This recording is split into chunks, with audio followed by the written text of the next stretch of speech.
Hello and welcome to the Flipside. We've got a great episode for you today. If you like mushrooms, and if you don't like mushrooms, I think you're still going to get a lot out of this.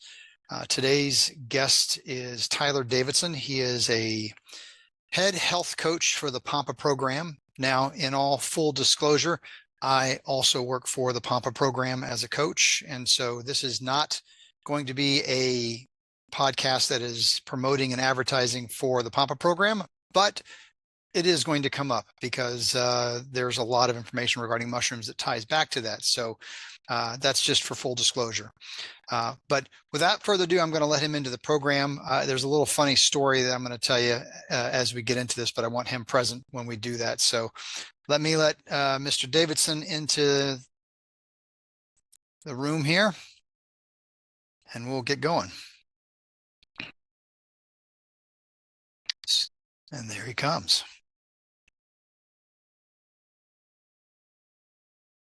Tyler, how are you, sir? I'm doing great. Good to see you. So I have not yet mentioned the funny aspect of today's recording. So because I said I wanted to say it in front of you to catch your reaction on there too. But this is part dude. This is the second go around. So I had Mr. Davidson on here a couple of weeks ago to record for this podcast, and then later came back and found after processing that I had forgotten to press record. So we're starting all over from scratch today. And it's going to be interesting because this is the first time I've ever done that. And so now I'm doing a podcast knowing kind of the questions that I asked before and the answers. So this is it's going to be even better though, right? It was great practice. 2 hours of practice. I Exactly. loved it. And it really was a great conversation. So we're going to have to work hard to make this one even better. So Yes, it absolutely was. And I honestly have confidence that this one's going to be even better as a result. So everything happens for a reason. And I laughed so much. It was a combination of moaning and groaning and hysterically laughing for like 10 minutes because I was just like, oh, that was so good. And that's freaking hilarious. That's like totally something that I would do. And so I see the humor in that. So I'm glad we were able to find some time to hop on again and absolutely. round two. Yeah, it was just the damnedest thing. I was early getting ready for the podcast, and I'm not usually that early. So I'm sitting here in front of the camera going, staring at myself. I'm like, I pressed pause and then just never pressed it again. So, all right. With that said, we're going to start off the same way we did last time. And I know that you had spoken of some reservations about how much you were going to do, but I want to hear about you, and the audience wants to hear about you too, because, except for whatever people from the Pampa program may watch this, not everybody knows who you are. So let's start off with just knowing who you are and kind of how you came to be where you are, because I am really curious about the degrees that you have and certifications that you have. People like to hear those things, right? Yeah. Let me say this too. The purpose of this podcast, or at least one of the major purposes that I started this podcast, was I wanted to be able to feature people like yourself, health coaches, people who aren't medical doctors. Okay.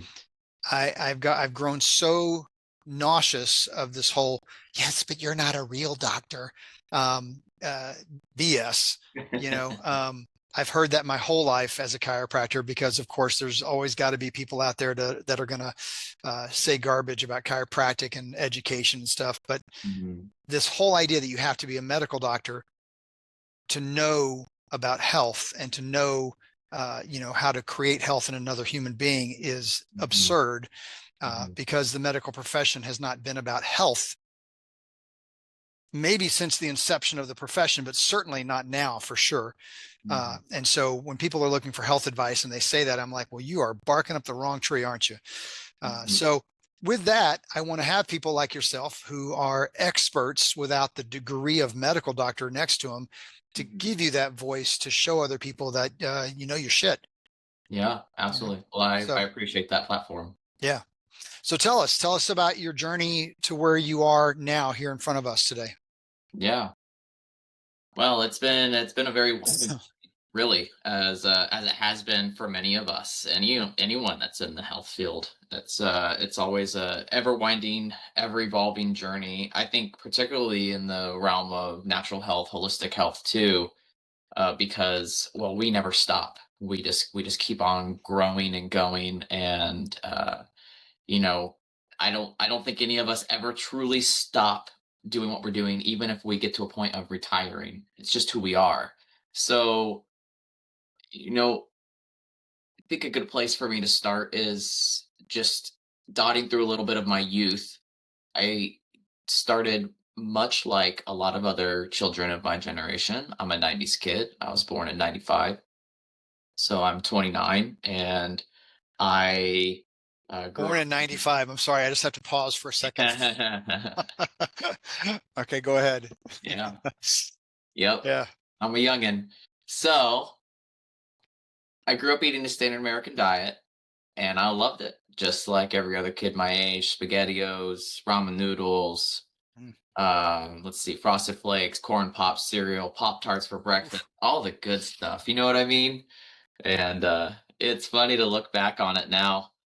And I really didn't know any better, and neither did my parents. But I had a great childhood, and I was always prepared for and everything. But growing up or cared for, I was prepared for too, yeah, and cared for.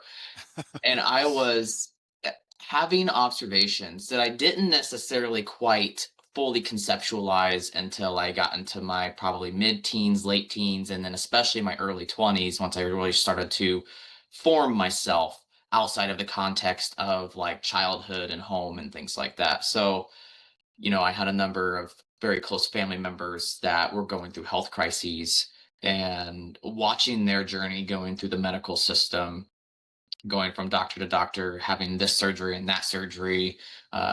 Let's try this drug and this drug. No, that one didn't work. Let's try this one and this one. And seeing the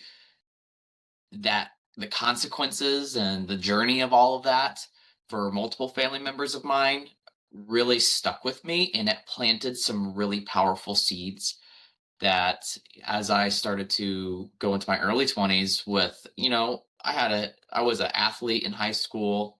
So obviously there was that theme of trying to take care of my body. I knew what it felt like to feel good in my body. I started to connect like, oh, when I eat this, I don't feel very good. And when I do eat this way, I do feel great. However, even that being said, as a high school athlete, I laugh at the way that I was instructed to fuel myself. Sure.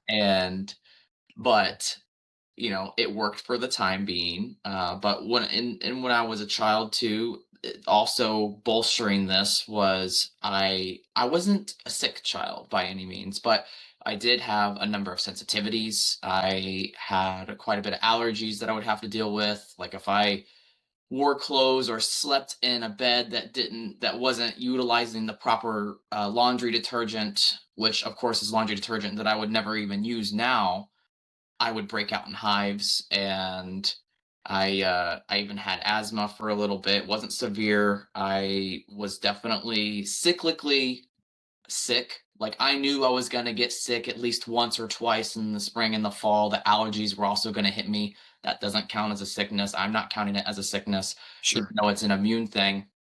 Um, it was just well, when, now I realize that it is a sickness, but then I was just like, "Oh, it's just allergies, right?" But and a lot of strep throat, ear infections, those are some of my biggest ones, and things that I'm actually still working through as an adult today, of how those illnesses as a child have impacted my ears, how they have impacted my throat, and again, like those are things I'm still addressing my age now. And hopefully, I'm going to be taking some big steps here very soon and getting some proper dental work done. So, Ah, yes. yeah, absolutely.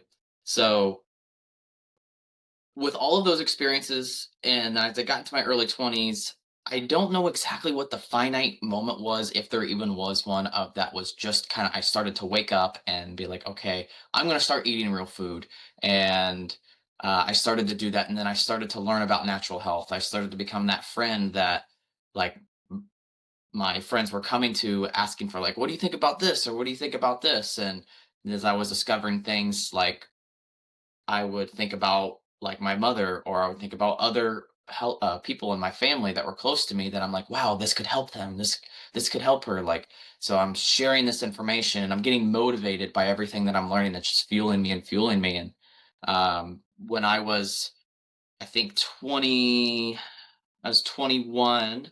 I was studying psychology at Ball State University, and I was doing really well. But I also, on the flip side, I was not. I discovered that I also didn't feel like I even knew what I wanted out of life. And so I decided to stop going to college at that time. And I did a lot of soul searching. And through that time, I discovered the Institute for Integrative Nutrition, and I discovered also, funny enough, this is gonna weave in with the entrance of, like, mushrooms into my life too. Uh, of a Four Sigmatic course, which is a really good mushroom health supplement company. They make coffees and, like, mushroom coffees. They make all kinds of good stuff, but they've primarily started on medicinal mushrooms featured in their products, and that's what they're most known for. And they had, like, a free course that was like my first formal education and learning about, like, lion's mane, reishi, turkey tail. That was already supplied with my growing fascination with mushrooms at that time, anyway. Didn't And you say you and your father also did a lot of mushroom hunting when you were a child? yeah, yeah, we Yeah. would go morel hunting, and all of that informed it too. I mean, just going morel hunting, the experience of that, of what that was like. I do also remember uh, going out, and I always enjoyed kicking the puff balls and things like that. Oh yeah, yeah, And yeah, the big yeah. old spore clouds and everything, which, funny enough, on a hike yesterday, i I was walking out of the woods with my friend, and I looked down, and there's a puffball there that was smushed, and I could see a shoe print on it. Some kid, it didn't look like a very big shoe print, some kid had kicked it. I think they should call it soccer ball of the woods, really. There But you go. it Good was name. good to eat. If it was good to eat, actually, it was a perfect ripeness. And I still took it home, and I cooked some up and ate it last night and for breakfast this morning to get me The ready. puff ball is actually edible?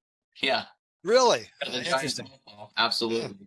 It does like to grow in a lot of grass lawns. So if it's a treated grass lawn, then, you Sure. forage or be wary. But so, and it has a lot of health benefits even. So anyway, back on track. Did a lot of soul searching through that time, and over the course of next year I decided to take a dive and start my formal health education at the Institute for Integrative Nutrition, and that was my health coaching program that I started with. But I did not stop there by any means. That just really just set the dominoes off, and for about the next 5 years I was constantly in some kind of school, really.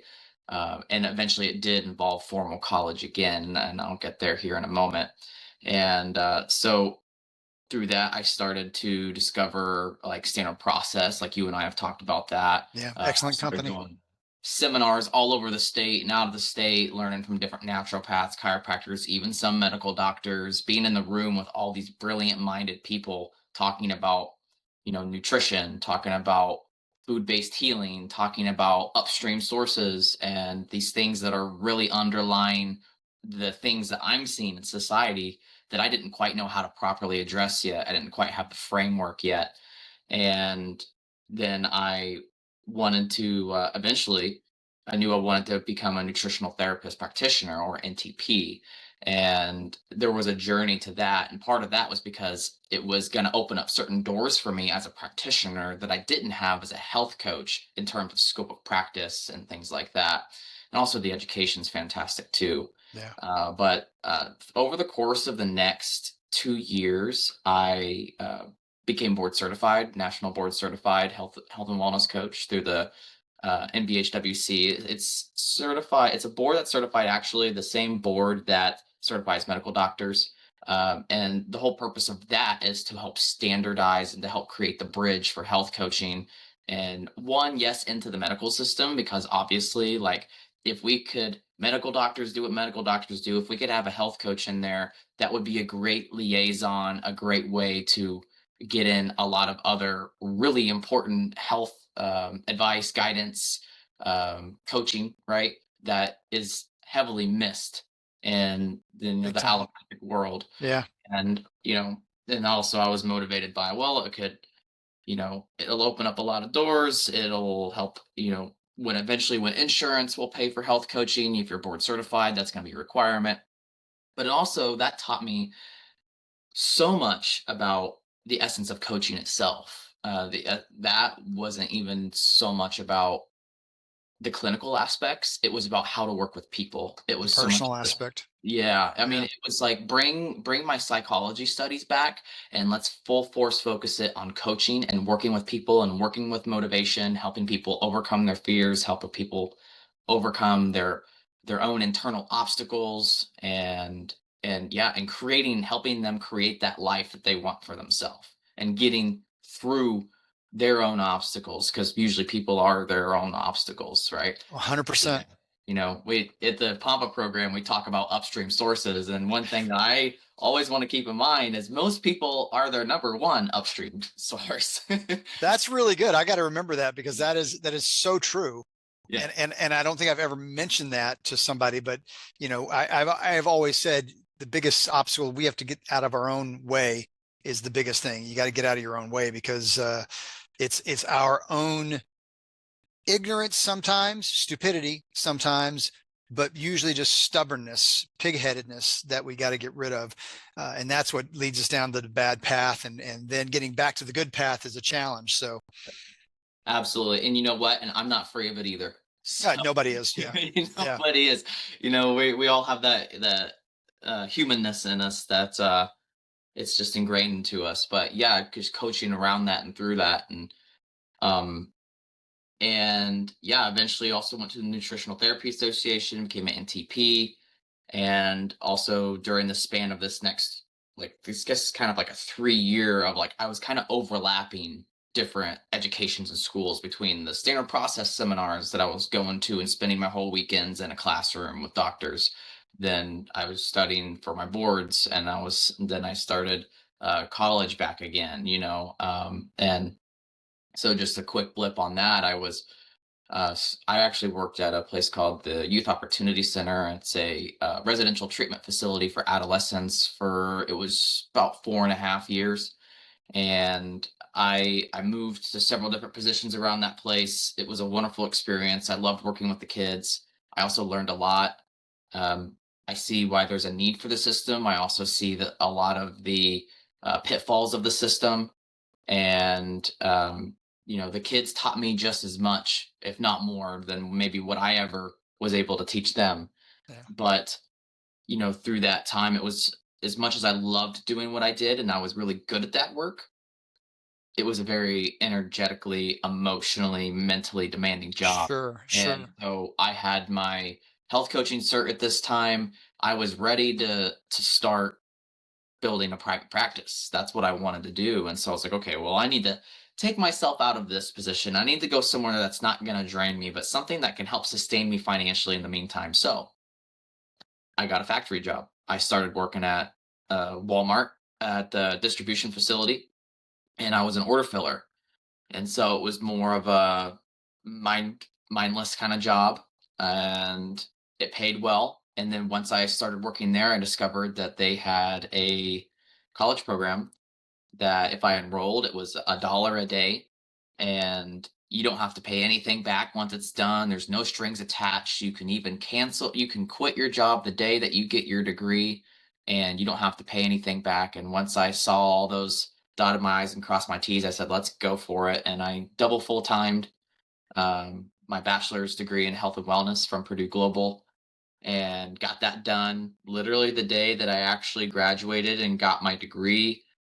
I was the last day of my 2 week notice at Walmart, and I walked out a happy and free man. And That's kind of like being in the military to go to college, right? yeah, You do your thing. You did your stint.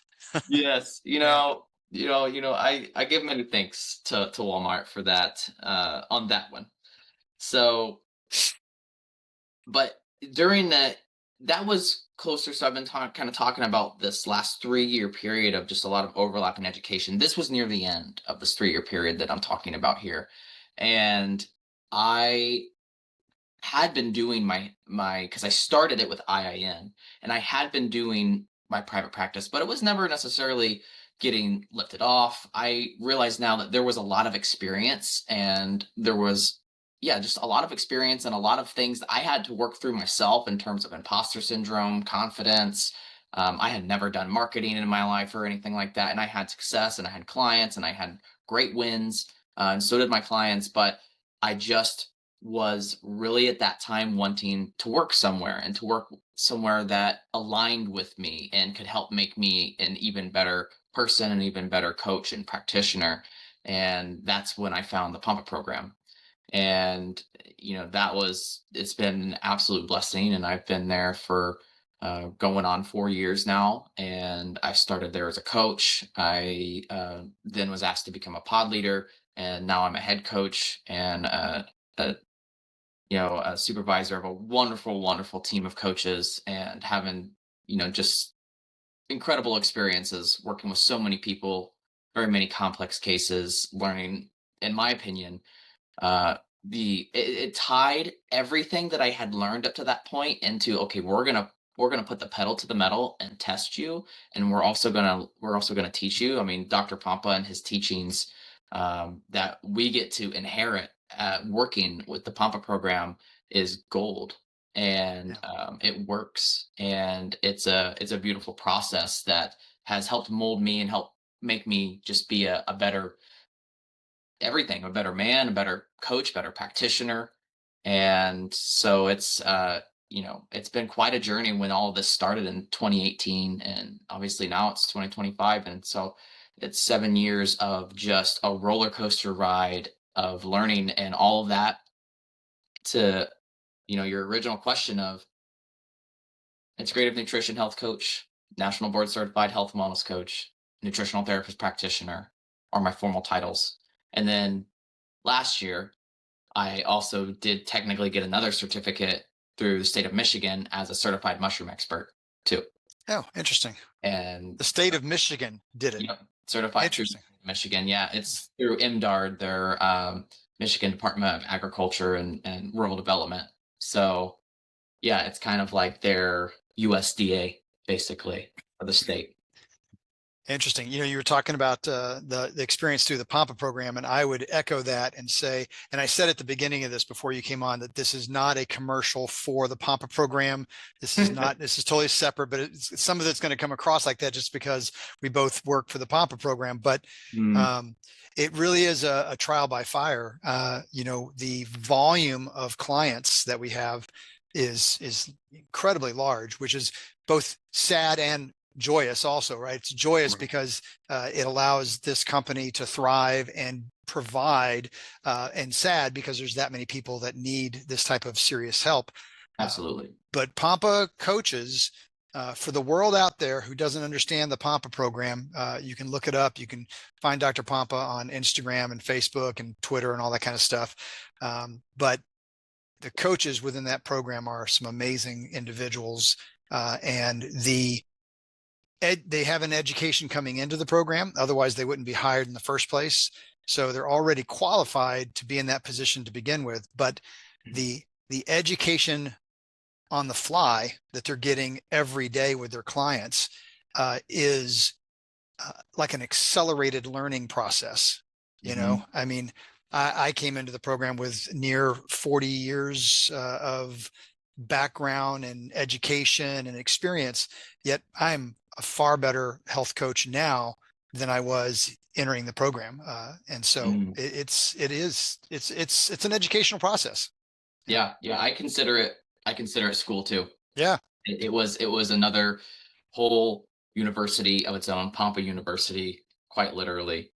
Yeah, and it's been a blessing, and the Pampa family is incredible, and it's been a blessing, and the mission that we all get to serve is Yeah. is incredible. And it's been it's felt very divine. It's felt like a very like a God thing that, shortly after starting to work there, Dr. Pampa started to talk about mushroom based supplements, and and so I haven't even really talked about the mushroom part that much yet, but like, like I was like, oh my gosh, like not only is this like this feels like perfect and I'm so thankful to be here, but like I'm in the right place right now. Like I am meant to be here. And obviously Your that brain must have went ching ching whenever you I heard all was the mushroom stuff. I was on fire. I mean I was already happy. But I was on fire. But truly had no idea what I was actually getting myself into. And yeah, it's been a beautiful adventure. Because But you are kind of the resident mushroom expert at Pampa. I mean, I when I first saw you, I was calling you the mushroom guy because I didn't know your name at the time. yeah, yeah. Because I watched one of your seminars on the mushrooms. Mm. Um, but let's go into this real quick to talk about the Pampa mushroom situation because I personally there's a video that the coaches are supposed to watch uh, about the making of the supplements that we have, the Pampa program's core supplements. Um, and Jeffrey, is it Jeffrey Rubin? Is it Jordan Rubin. Jordan Rubin? Thank you. I knew I was off there when I said that. Jordan Rubin and Dr. Pampa were the two that came together to create this line of supplements. And for those who don't know who Jordan Rubin is and was, Jordan Rubin started Garden of Life supplements back in like the early 90s. It was the it was the premier organic whole food supplement to come Mm. out back in the 90s. I don't think there was really anything that was close to the quality of that supplement line when it came out in the 90s. But then he sold that. I don't remember who he sold it to. I don't remember if we figured that out last time. He sold it to a big, gigantic chain, and of course now you still see Garden of Life supplements out there, but it's not the same quality as it was when he was individually owning that. But he left that and then did his own thing, and he and Dr. Pampa hooked up somehow and came up with this line of supplements. And the base of it is with mushrooms, and the way they use it is so ingenious. I remember watching it, and it's kind of a dry video. I mean, it's very technical, but I was fascinated because I've been looking at supplements for decades and decades. I've been dealing with supplements, and the way they were talking about the delivery system with that was just, to me, mind blowing. So talk a little bit about that delivery system, because I'd like you to segue that into a more general idea of uh, that ability that mushrooms have. So Yeah. use that as a way to segue into that ability of the mushrooms. Yeah. Absolutely. So mushrooms, the way that they function by design is to decompose. They are nature's cleaners, right? In many ways, they're the cleaners of the forest, of the soil. Similar to, in some ways, how like a vulture is a cleaner of the sky, or True. flies, right? It Yeah. forming similar functions. Now, the beautiful part about mushrooms is that they also provide wonderful, wonderful health benefits. And in this process of decomposition, they extract, they make things more bioavailable, and our cells, our DNA is able to recognize what mushrooms produce. And part of this is because one, we've co evolved with them over the ages.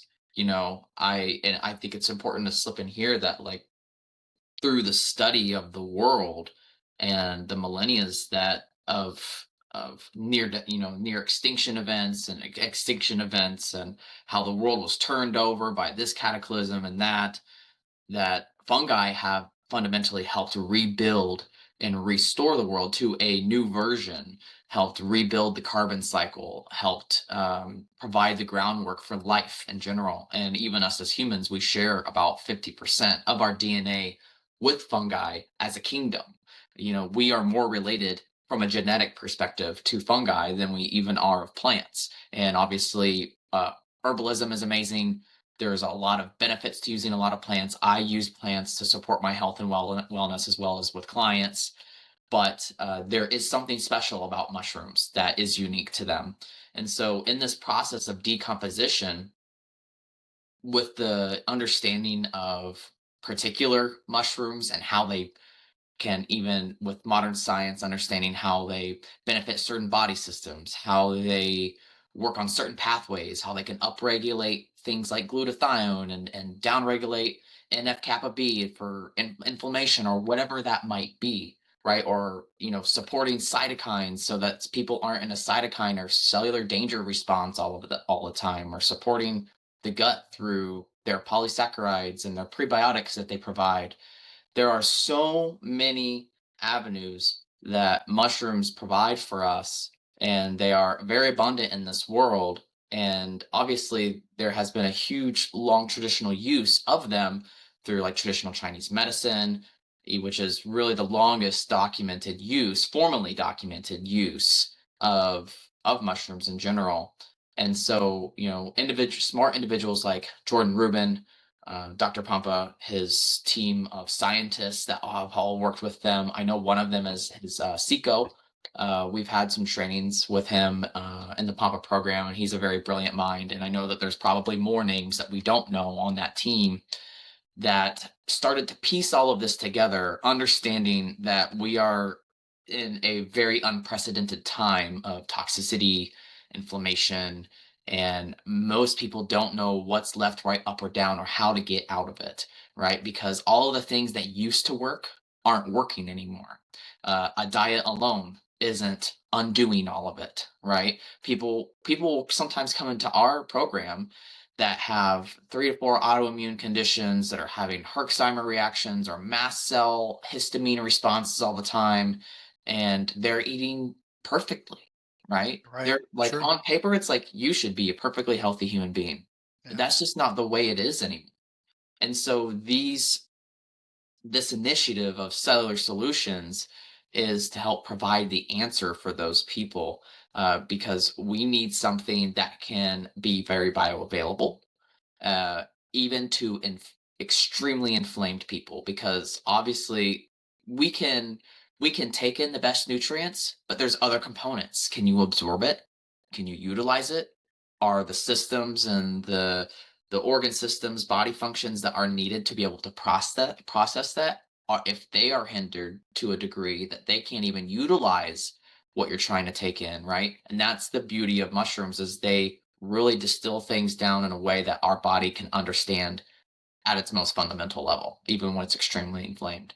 So mushrooms in general grow on different substrates. And by that, I mean they grow on different forms of media. So, like a lion's mane mushroom will grow on a lot of hardwoods.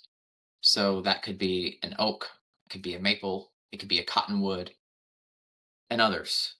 Just hardwood trees in general. Or there is chaga, and chaga loves to grow on birch trees, which is not a hardwood. It's a completely different family of trees. There are other mushrooms that like to grow in the soil, and they are growing off of decaying matter that has fallen from the trees, whether it's leaves, stick debris.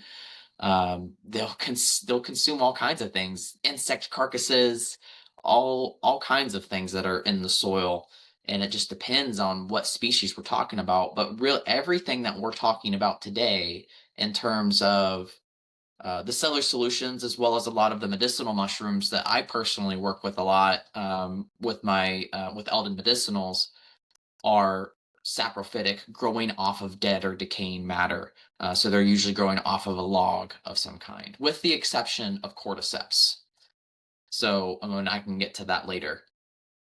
So when a mushroom is growing off of an oak, or a chaga is growing off of a birch tree, it is obviously growing and has its own set of medicinal compounds, just like as a plant does, but it is also extracting what is in its substrate, like medicinal compounds that are in the oak, which I'm frankly not super familiar with. Actually, I would love to understand. I'm sure that every single tree has its own set of medicinal compounds that we can't really absorb because of the cellulose, right? True. Um, but with mushrooms, like for example, growing on like a chaga growing on birch, extracting something like betulinic acid, which is an extremely anti-inflammatory terpene that is really powerful for cancer too. So much so that even the pharmaceutical corporations have been working on, or they probably have been successful. I don't know exactly where this initiative is, but I know that they were trying to make betulinic acid from the birch tree a chemotherapeutic drug to use it for cancer treatment. So, but chaga extracts it naturally and extracts it in a form that we can absorb. So we're following that same premise here. So now going back to cellular solutions, we also know that we have herbs that are really, really powerful, that are really helpful. So, like for example, milk thistle is something that a lot of people in the natural health world are familiar with. It's a very, very wonderful herb. It's great for the liver. It supports phase 1 and 2 detox pathways. And it's something that pretty much everyone could benefit from nowadays, right? Would you would True. you agree, Dr. Absolutely. Mike? I would agree. All Yes. of our livers need more love. And so we also have something like the reishi mushroom, which is one of the most famous medicinal mushrooms. It's one of the most well known. There's a lot of amazing ones that are well beyond reishi that people don't even know about that I love to work with and I'm excited to talk about later too. But reishi is an incredible medicinal mushroom with a huge, vast array of medicinal benefits that I could go on and on about. And we can deep dive into that later a little bit more if you want. But one of the things that it's good for is supporting our detox pathways, for supporting our liver, for supporting our kidneys. And so the brilliant minds over at Cellular Solutions decided, okay, well, why don't we figure out how we can grow, this mushroom on a substrate of milk thistle, and let's see what happens. And so obviously the magic that came out of that was an extremely bioavailable form, a really potent form. And like one of those examples of how that came to be was drainage enhancer, which is Exactly. a product that we use to support our downstream detox pathways to prepare people for detox. So this is supporting their liver, it's supporting their kidneys, and there's also lymph support that's provided in that product as well. It's a 3-in-1. It's one of my favorite products of the CS line.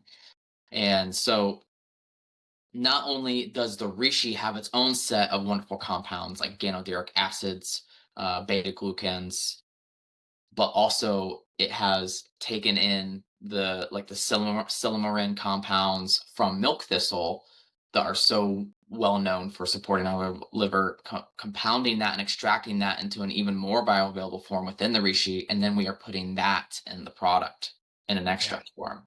So, you know, to help meet the needs of people nowadays in the modern world. So like just as like Dr. Pompa says, for such a time as this, right? Yes. Literally Yes. on the bottle labels, I believe.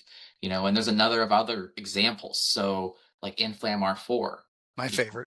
Yeah, yeah, and then that one's your favorite. Like, and it's grown. The main mushroom featured in that one is turkey tail, and that's grown on a substrate of turmeric, ginger, and licorice. So, turmeric, or turkey tail, although it is most well known for the gut, which it does do extremely well. And if you want to lower inflammation, working on your gut health is a fantastic avenue to do that, but it does actually also have its own set of anti-inflammatory benefits too. And it's some lesser well known. It can even help upregulate glutathione, and as well as SOD, superoxide dismutase. So it just helps with your body's natural detoxification process, which is important for regulating inflammation. And so by growing that mushroom on a substrate of three other herbals, so turmeric, ginger, and licorice, right, is just a powerhouse for inflammation and anti-inflammation support. So I can go through all of them. I'll go through one more for now. Membrane R2, right? So Sure. that's Yes. to support our cellular membranes is grown on cordyceps. So that is the main mushroom featured in that, and it's not just a mushroom supplement. Obviously, we have the omega 6 uh, oils in there in the proper ratios to restore cellular communication.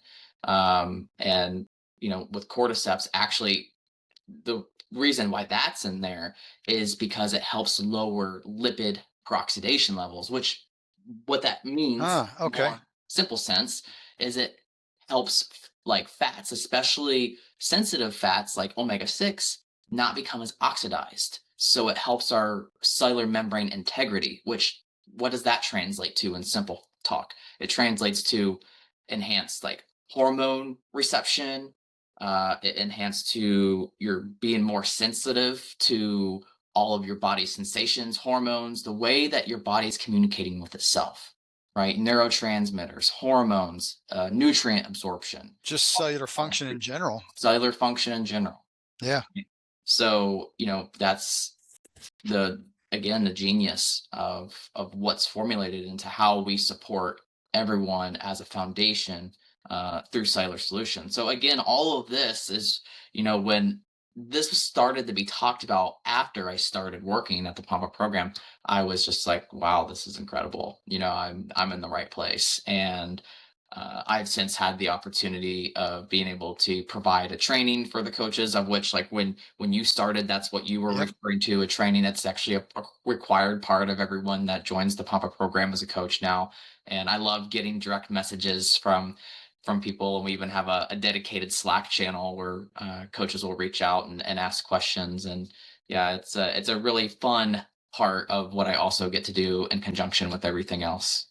Yeah, no doubt you're taking one of your biggest passions and able to capitalize that on in this program for yourself. So that's pretty cool. Yeah, when I have to admit that I have, and I'm sure you can recognize this in yourself too, but as long as I have been doing this type of work and dealing with supplements, and you talked about working at Walmart. When I was opening up my very first chiropractic practice, I actually got a part-time job managing a GNC because I had no money coming in from my practice yet. So I had to have money coming in. And so I've dealt with supplements from that end, but also then in all the nutritional stuff and functional medicine stuff, everything. So I know that there are a lot of really bad supplements out there. Yeah, there There are is. really a lot of bad supplements out there. And so, I'll be the first to admit that, so as much as I love supplements, as much as I think every single person should be taking certain supplements, Mhm. um, and, I think it's very difficult to get everything we need from food, especially with the fact that most people don't eat properly anyway.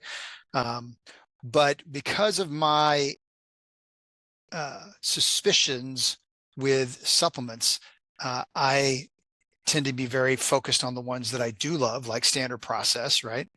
Um, and when I'm told of another new supplement, I walk into it with a lot of suspicion. I've got a chip on my shoulder when I walk in there. So when I was first getting into the Papa program, I was like, okay, I got to deal with these supplements that I know nothing about, and I don't know what their quality is, and they're going to tell me they're good, but do I really know that they're good? And how am I going to, give these to my clients and feel good about it? And Mhm. the great thing is that every coach that comes into the Pampa program has to do the program. And so it forces you to take those supplements, do the detox, do the steps, and see what happens in your own body. And I was blown away by the quality of the supplements because, like I said, most supplements that I see on the market, there's a lot of questionable stuff. But these are really good. That Inflam R4, I could feel the difference in my body, like just overnight. I could Mhm. feel it really quick. And I've taken a lot of anti-inflammatory herbal type things in the past, and that was just really good. So yeah, I was Yeah. very highly impressed with the whole line. And when I started getting into the mushroom aspect of it, I was just fascinated by the whole process of it. So Yeah. Yeah. And one thing I would love to tie up on with the CS line too is, it's obviously it's not even just the mushrooms that are grown on herbal substrate. I think that a really well-rounded approach is vital. And so it has, grass-fed, USA grown grass-fed glandulars, yes, has nutrients in their most bioavailable form, fat soluble, water soluble nutrients, right? So it has this wonderful entourage effect of we're having extremely bioavailable fungal compounds, plant compounds, nutrients that we need, organ and glandular and things like that that are missing so much in today's diet. And so when we combine that all in one bottle, you get something that's different than what you see on a normal shelf. So Absolutely. Yep. yeah. Absolutely. So, Dr. Pompa, you can send that check to 1250. No, that free promotion there of your products.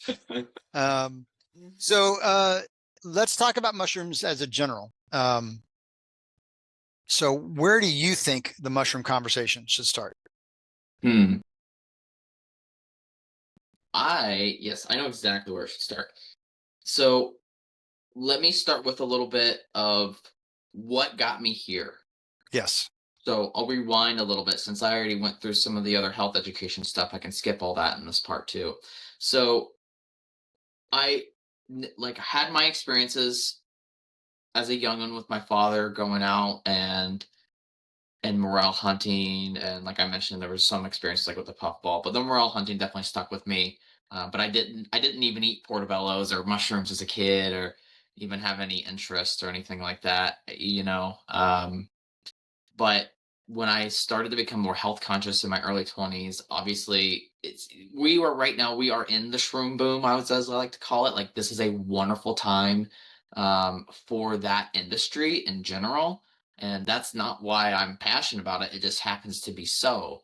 Um, because they are gaining recognition yet again. They used to be highly revered, and now there's a lot of mycophobia or fear of mushrooms, right? It's very, very widespread.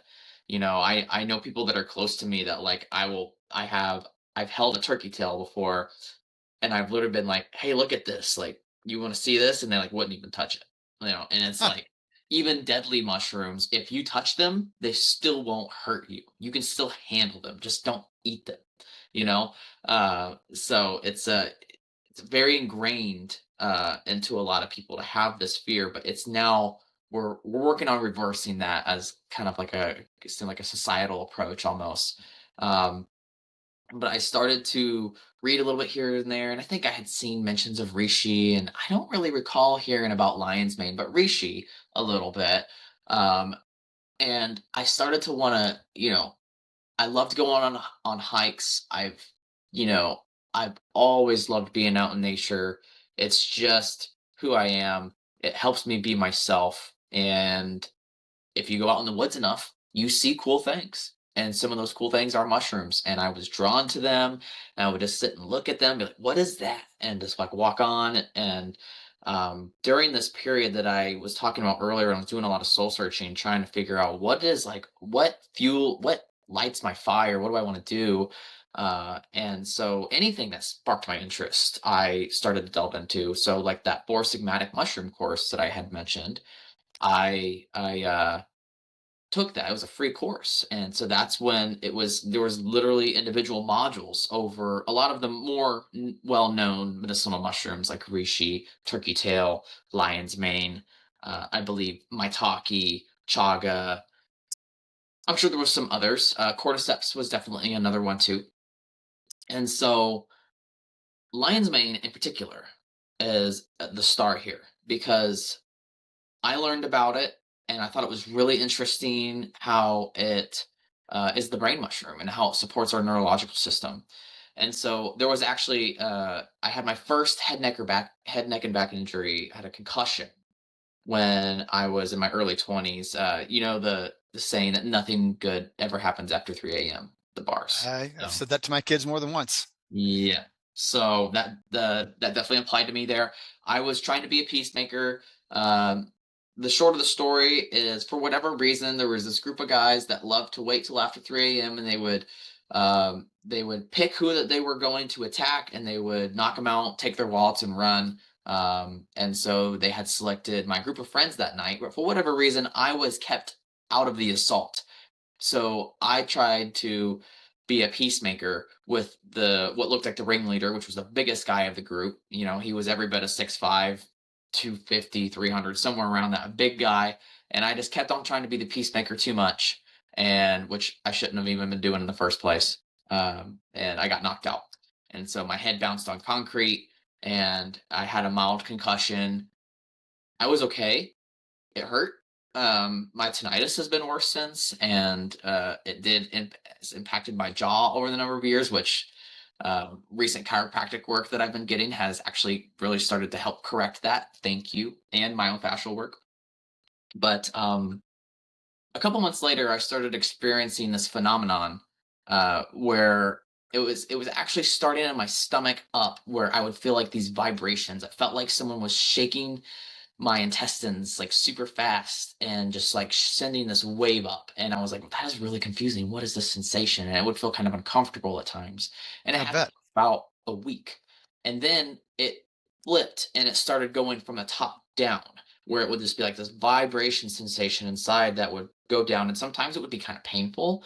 And it was just generally really uncomfortable. But it was neuropathy is what it kind of felt like. But at first, there's Crohn's disease on both sides of my family, and Okay. people have passed from Crohn's disease on both sides of my family. And one of my close family members has been dealing with Crohn's ever since she was young, even. So I'm thinking, oh my gosh, now I'm next. Here we go, And it was freaking me out. But when went away from when it wasn't starting in my stomach and it was starting from the top down, I was like, okay, well maybe it's not that because it's not in my stomach anymore. My GI seems fine. I'm not noticing anything. So I started doing some research and I found this condition called Lermit sign. L apostrophe HERMITTE. So the hermits is that's French. It's named after a French doctor in the 70s that coined this term because it's normally a sign of developing multiple sclerosis. And so I'm thinking, okay, there's not multiple sclerosis in my family. Is that really it? But this sign is characterized by when one looks down, this sensation, this neuropathy happens, and it can go into the limbs and down the trunk. And it can be really, really painful if you have high blood sugar, or if you're tired, or if you're stressed, it can be worse. And I was noticing all of these patterns, and this went on for about 2 months. And, you know, seeing that it fit the exact same kind of like clinical profile, I never did actually go to the doctor for this because I didn't Right. want to go to the doctor. I had seen enough. I looked up what is the treatment for someone that has Lermits sign or that they are at risk of developing multiple sclerosis. And I saw benzodiazepines, I saw anti-epileptics, I saw SSRIs as treatment options, muscle relaxers, and in some cases, it might lead to painkillers. And I was just like, okay, okay, okay, okay. Yeah, I'm not even gonna think about it. And I was obviously already having this foundation of natural health, and I had just learned about lion's mane. And so I mentioned that it's a great neurological support, but more specifically, it can help rebuild myelin, which is a key issue in Lermit That is happening because you have demyelinated nerves, so which is like and on every wire there's the rubber that coats it, right? So that electricity travels along the copper and goes where it's supposed to go to the electronic or whatever it's hooked up to, and it doesn't go Right. everywhere else. Well, in my case, I had myelin that was degrading in my neck, and every single time I would look down, it was like it would short circuit it and it would send it everywhere else. And so I felt really confident that this is what this was, but it was kind of confusing to me because now I'm afraid that I'm developing multiple sclerosis. But then I did some further digging, and there is something called delayed onset Lermit sign that Huh. develops usually about 3 to 6 months after a head, neck, or back injury, and I There was you go. right in that window. Yeah, I was like at 4 months or something like that. And I'm like, okay, it all makes perfect sense. And let's buy some lion's mane and just see what happens. And so the best company that I knew of at the time was Host Defense. That's Paul Stamets' company. Great products. And I bought the capsules, and I went above the suggested dosage on the bottle because I knew I had more of an acute usage, and I knew that they were at that time, I knew they were safe in higher doses and things like that. And so it was 2 capsules 3 times a day for 3 weeks. And by the end of the 3 weeks, it completely went away and it's never returned. I have gone weeks and months even without like taking breaks from lion's mane and still have not had it return. Not once. That's It pretty literally awesome. fixed my issue. And yeah, it was incredible. And I was just like, okay, uh, it lit a fire. You know, it or it just kindled the embers even more that was already starting, you know. And I don't think that fire is ever going to go out. I love mushrooms. I love fungi. Everyone has their thing. Everyone has their thing that's just different, and that they're just drawn to for whatever reason. And mushrooms are just one of those things for me. And that experience alone really helped me see, if I can have this experience, what is missing? Like, what are we missing here? Like, why are we not utilizing this more? Why don't we bring this more to the surface level so that people are aware of these options that are just in the woods outside of us? Like, I'm here in Ohio right now. I'm in the Midwest. There's all kinds of woods around me that are growing lion's mane, that have turkey tail, right? That's growing reishi. Well, speaking of that, because that opens up a whole pathway there is foraging. When did you start? I know you said you started with your dad, but I'm assuming there was also a long period where you didn't. When did you start getting into being the big forager that you are? And what are maybe you can start showing me some of those samples and talk about some of the individual ones. Yeah, yeah. So, like I was saying, like in my early 20s, when I started just go on hikes, and like especially around when I was having these experiences and like with lion's mane and everything, I started to get a lot more curious about the things that I was seeing on hikes, and actually wanting to take the time to slow down and ID them. And so I started to, like, I would take photos, or I might take a piece of one and take it back. And it just built. And I actually think one of the first ones that I started with was turkey tail. And it's still to this day, when it comes to the foraging aspect, it is a mushroom that I recommend. That I think it's one of the best mushrooms to start with in terms of foraging and identification, because it's very safe. It it does have lookalikes, but it's an important it's an important step in learning how to distinguish from other lookalikes. But the lookalikes themselves are also medicinal and not toxic.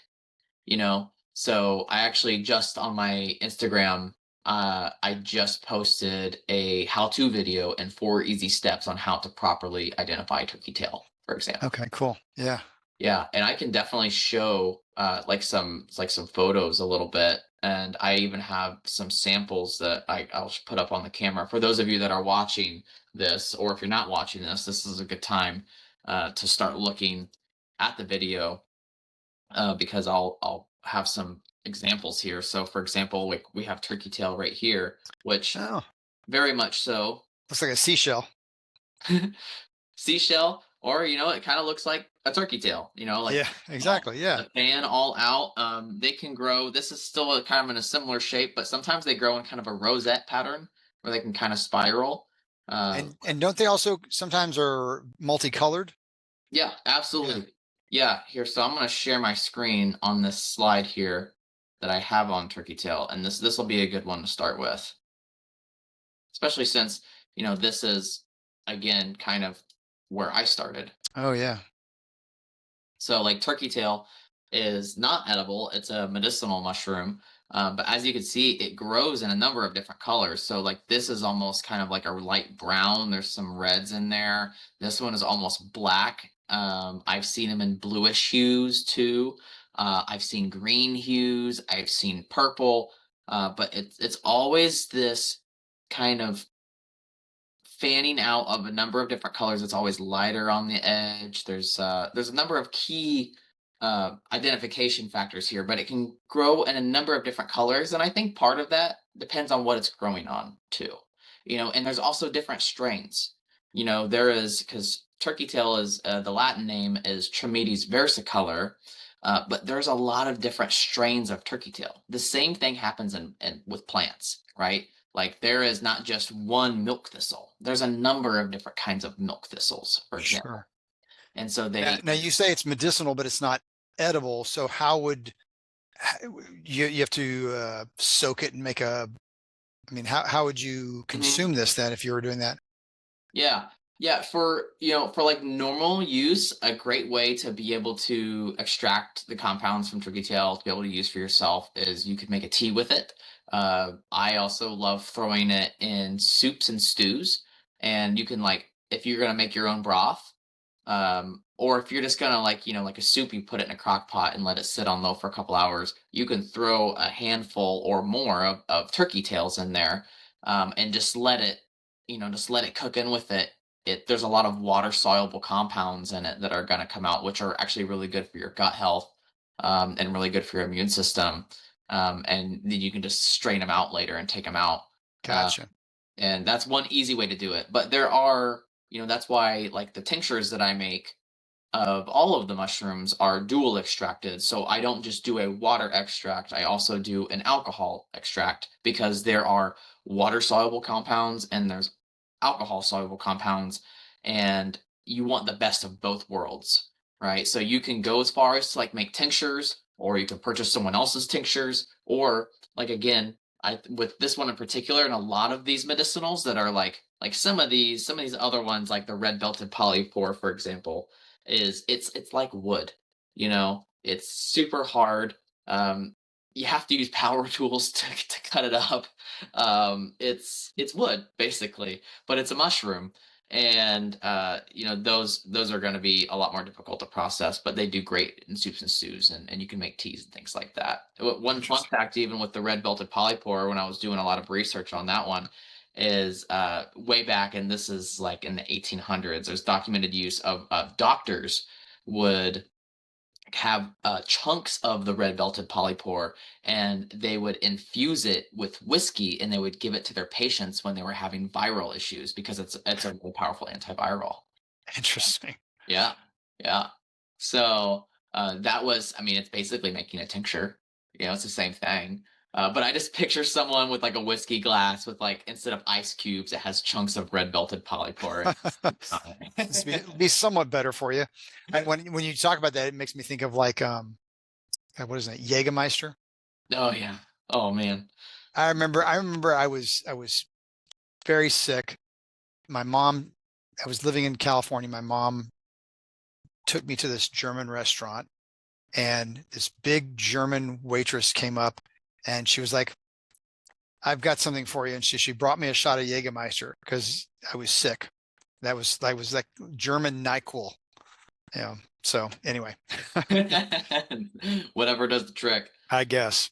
So, and real quick on turkey tails. So, like I was talking about those four key factors, it can come in a number of different colors, but if it has these certain characteristics, you can always be confident that it is in fact a true turkey tail. And one of those is you can't see it in these photos, but like I have this specimen in my hand right here. There's like a really light fuzz on the top. Like it's Okay. it's like a really fine felt almost. Huh. They're kind of fuzzy on the top. And then on the underside, they're completely white, but when you look close, there's a bunch of tiny pores underneath. So it doesn't have gills like a portobello mushroom does from the store. These pores means it's a polypore mushroom.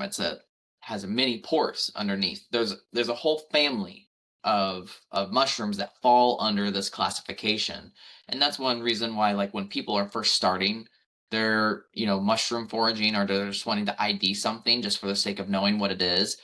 Learning, just sticking to one mushroom, learn one that you're drawn to, and you'll learn, okay, it's a polypore. So now anytime you see another mushroom that's a polypore, you know what family it's in. You start to learn the classifications, and it helps you really be able to identify things a lot easier. Even if you don't know what the specific species name is, you're like, oh, I know what kind of mushroom that is. um, so we have the fuzz on the top, we have the pores on the bottom, and we're also seeing that it's growing on something dead. It's a saprophyte. So this type of mushroom, I already described that it's a polypore, but it's a saprophytic mushroom. So it's growing on something that is dead. So if it's growing on a tree that's alive, even if it looks like it, it's not it. Which, Let me ask you a question, yes, yeah, because you can maybe weave this in, and that's you talked about people's fear of mushrooms. yeah. And I had asked you this last time. I'm assuming you didn't have a chance to watch it yet, but the movie. Oh God, I'm going to forget the movie. What is the name of the movie now? I told you about the name of the movie Is it based on Into the Wild? Into the Wild, based on the true story of this young man who had this pretty crazy, incredible life, and ended up in Alaska at the last stage of his life, dying from eating mushrooms. He ate the wrong mushrooms and died. And they made this whole movie about him with an amazing soundtrack by Eddie Vedder. Amazing soundtrack. But, I think a lot of people think of mushrooms, at least in the sense of foraging, that they would not ever do that because, oh, I don't know enough about mushrooms and I'm going to die as soon as I do that. But you told me Mhm. last time that there's only like two species or whatever of that are like actually like deadly poisonous, like you eat them and you die kind of a thing. Now, when you talk about polypores, Mhm. okay, and you talk about another species that has gills, so Mhm. obviously a totally different family, um, do the ones that are poisonous, the ones you obviously don't want, Yeah. do they belong to a very distinct family in and of themselves, or are they just a species of polypore or the gills or whatever? Yeah, great question. So neither one of these mushrooms, and the ones specifically that I'm talking about is the deadly gallerina and the destroying angel. Uh, Neither one of these are polypores. They both have gills. Okay, And so, you could make a safety statement for yourself and say, okay, any mushroom that has gills, I just won't touch, because you're going to automatically take yourself out of any possibility whatsoever. Now, there's some pretty easy way to distinguish both of these mushrooms. Now, mind you, there are more than two mushrooms in the world that if you eat that will kill you. But in terms of when we're talking about like the Midwest, United States, things like that, it's generally those two are the ones that you need to be on the lookout for, or don't gotcha. be on the lookout for. Yeah, If you want to know how to stay away from those, deadly gallerina, it's a LBM, which is something that a lot of us in the mycology world call little brown mushroom, and it loves to grow on dead or decaying logs, but it's a traditional cap and stem mushroom that's small and brown. It has gills. Stay away from any mushroom that remotely looks like that. I don't touch any of them. There's thousands and thousands of LBMs. Like that's why they're just called. Oh, there's a little brown mushroom. There's another one. There's another one. They're everywhere. Just stay away from all of them. Then it's not important, and that will take you out of any possibility of that.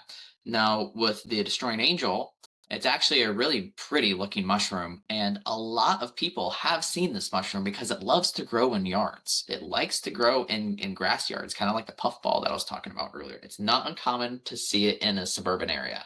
do you got a picture of that one? No, but I can pull it up real quick. Yeah. Yeah. It's funny too because the one you're talking about, I mean, because the ones with gills, that's the ones we tend to eat the most. Like white button mushrooms have the gills, right?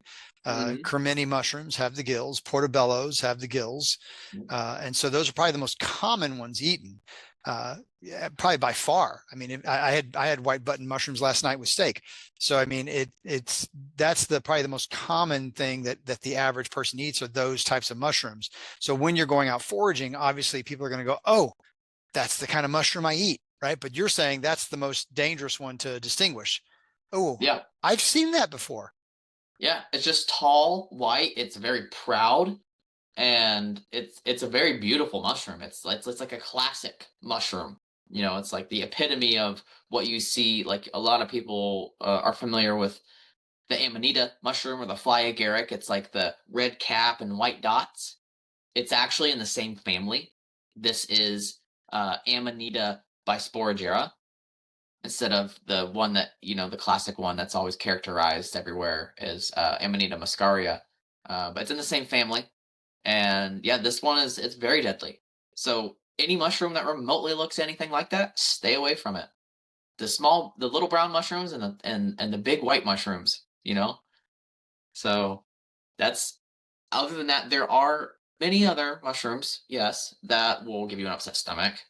And so, of course, always, always, always, you want to verify, double verify, triple verify from multiple sources and be confident of what it is. If you are going to ingest something, refer to an expert, refer to a guide. There's a lot of Facebook groups with brilliant, brilliant people in them. There's even AI audit identification apps now. There's iNaturalist, which has a lot of naturalists on it, and you can post photos and lots of brilliant people that give you really quick feedback. But never rely on just one source, especially when you're starting. Well, now But you talked about a lot of mushrooms that you eat. So there's obviously some ones that are probably really easy to identify that aren't like the stem and cap ones. absolutely. Like you've talked about reishi, you've talked about maitake, some of these ones that are obviously you can go out in nature and say that is this, and you just know, and there's no doubt about it. Absolutely. Like there's a lot. I mean, so like there's this one right here. These are oyster mushrooms that I foraged one day. These are very common, Oh yeah, yeah, right? And so these are white. They have gills, but it looks significantly different from this one that I just showed you, yeah. right? Looks like So a like scallop shell. yeah, this is like yeah, exactly. Yeah, and I mean I think that's kind of how they have their oyster name, right? And this one really these really don't even have a stem. It kind of fans out from the log. It grows out just like that. Versus this one is growing out of the ground, right? So there is a lot out there, and I can even show a couple other examples right here. Let me see. There is chanterelles. That's a really popular one, right? Yeah, I was actually beautiful taking a orange, yeah, yellowish orange color. I was taking a photo of it has pseudo gills specifically, because there's a way that you can identify these from a toxic lookalike known as the jack-o'-lanterns. Um, and because the jack-o'-lanterns will give you an upset stomach, you will not feel very good. It won't kill you, but you won't feel very good. But it's pretty easy to identify the two. So that's why, like, once you learn these things and just take the fear out and just learn, right? It's kind of like in the concept of health. Like, you could stay afraid of trying something because is it going to make me worse or is it going to make me better? But once take the mindset of getting educated and learning, there's a lot out there for you, right? Um, Absolutely. this is a bounty that a friend and I had foraged earlier this year. There's some green russulas in here. There's some bitter boletes. Yeah, they are bitter, but they are very safe to eat. There's a lot out there, and over the years, I have expanded. Like this year, I learned about these. I didn't know about these last year or any of the years prior, right? So it's just like every single year I'm getting more and more comfortable adding another kind of mushroom. Like I know how to identify it. I verify it with multiple sources. Now I have some buddies that we like to go out and forage too, and they know things that I don't know, and vice versa. But you can stick with like two to three and be very happy and find ones out in the woods every year or know how to make your own medicine tinctures or teas and things like that, and have a very successful just your own foraging experience. Yeah, I think when it comes to the tinctures, I'll buy yours. I'm not I'm not that motivated to create my own. Yeah, yeah, yeah. Actually, since you mentioned that, for everyone that's listening, stick around to the end because I am gonna share a discount code Oh, excellent. that is for Flipside listeners, with my tinctures and everything. So stick around till the end. Very You good. can Very get good. that discount. But yeah, I mean, I have a number of these other medicinal fungi that I like to utilize around me. And so we can really go anywhere with it. Just like last time, I kind of did a little bit of a show and tell with some of them. Yeah, you said you do a lot of seminars, and so you had some displays. So yes, start showing me some of those. I definitely want to see that really huge one that you harvested.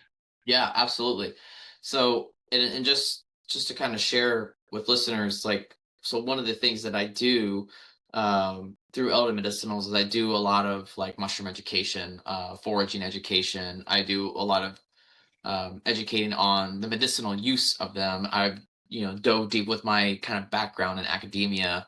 I It enables me to kind of go down into the research world and look at like how are these compounds being studied, what pathways are they working on, what kind of conditions and what kind of like even like certain types of cancers and autoimmune conditions are they shown to be helpful for and things like that. So I have a lot of background in that, and that's what a lot of my in-person seminars are educating on is primarily the medicinal side. But then also I love teaching the foraging side too because I want to inspire people to get out even if they're not going and finding their own. But just getting curious and getting outside in nature, because I think that that's medicine we all need regardless. So, let me start with like the reishi, for example. So, reishi is obviously really well known. This is one that I just harvested from Vermont, actually. But this same kind of reishi grows in Michigan as well. And so, mind you, as we were just talking about different classifications, as underneath, you see no gills. It's a bunch Yeah. of, you probably can't see it, but it's a bunch of tiny pores. This is also a polypore. And so, just as a general rule of thumb, like polypores is, I would say, if you're like, okay, like even though that like there might only be like two that might actually kill me, and I know to stay away from the little brown mushrooms and the tall white mushrooms, I'm still really nervous. Stick with the polypores. It is the safest family of mushrooms to start with, because there are so many of them that are highly medicinal, and it's like I said, it's just the safest place to start. There Uh, were two things. One I remember thinking last time you showed this to me was that that looks so fake yeah, because it yeah. looks like there's a shellac over it for one. It's got that gloss, Yep. you It know, yeah, it looks it's called the varnish conch for that reason. It's another name for it besides reishi. Or and then it also looks like it's hard as a rock. How do you eat that? yeah, you don't. Yeah, you really don't. This is really just edible, or this is really just medicinal. Okay. Most of the mushrooms, like I just shared some edible ones, but a lot of the mushrooms that I specialize in are primarily medicinal.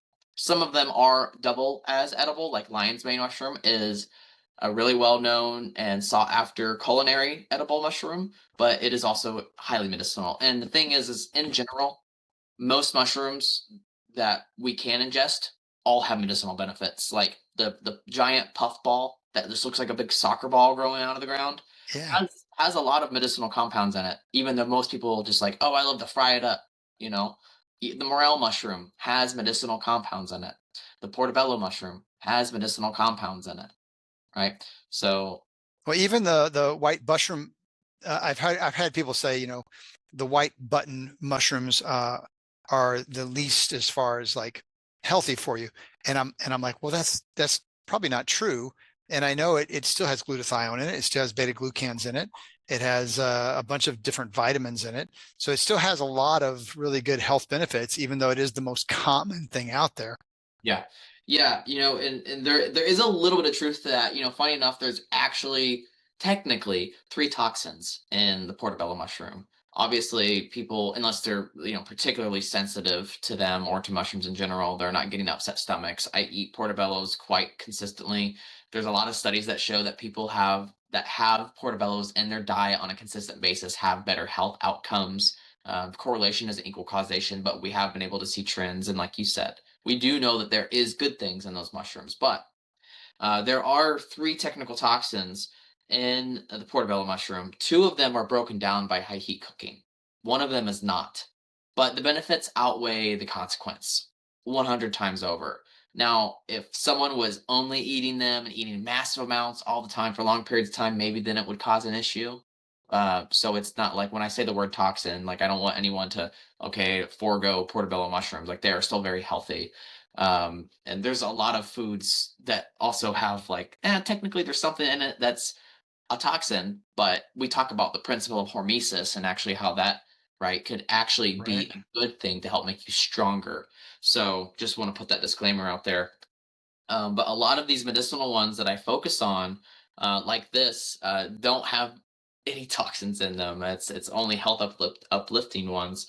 And actually on Rishi, since it is, we won't have enough time to go into the medicinal benefits of every single one that I can share here.